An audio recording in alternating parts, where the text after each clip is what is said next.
कभी कभी हमें जीवन में अकेले लड़ने की आवश्यकता होती है। यह कहानी एक ऐसे लड़के की है जो अपने लक्ष्य की ओर आगे बढ़ने के लिए अपनी अकेलापन को एक सुनहरा अवसर बनाता है। एक समय की बात है, एक छोटे से गांव में एक लड़का रहता था। वह बहुत सपने देखता था और अपने लक्ष्यों की प्राप्ति के लिए प्रयास करने का निरंतर जुनून रखता था। परंतु उसके पास न कोई साथी था, न कोई गाइड करने वाला। उसके परिवार में भी उसकी सपनों को समझने वाला कोई नहीं था। इसलिए उसे लगता था कि वह अकेलेपन की जंजीरों में बंद है और उसके सपने अधूरे रहेंगे। फिर भी उसने निरंतर मेहनत की और अपनी आत्मविश्वास की आवाज को बुलंद किया। उसकी इच्छा शक्ति और संघर्ष ने उसे सही दिशा में आगे बढ़ाने की शक्ति दी। एक दिन उसे अपने गांव के बाहर एक पुस्तकालय का पता चला।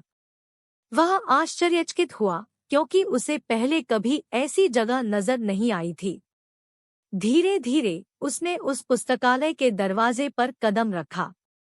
वहां जाकर उसने देखा कि लोग पुस्तकों के बीच खोए रहते हैं और वहां की शांतिपूर्णता और ज्ञान के वातावरण ने उसे संतुष्ट कर दिया। अपनी उत्कृष्टता को पहचानते हुए उसने लिया निर्णय किया कि वह पुस्तकालय में समय बिताएगा। धीरे धीरे वह पुस्तकालय की विभिन्न किताबों को पढ़ने लगा और नई दुनिया की खोज में निकल पड़ा।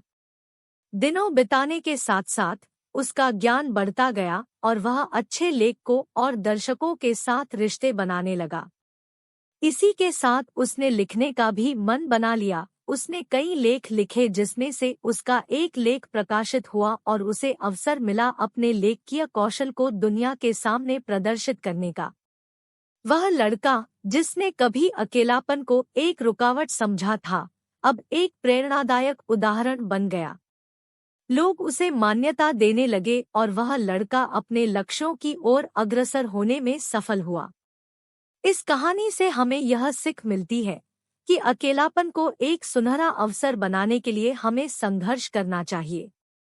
हमारी संयमितता, समर्पण और मेहनत हमें अपने लक्ष्यों की प्राप्ति की ओर आगे बढ़ा सकती है।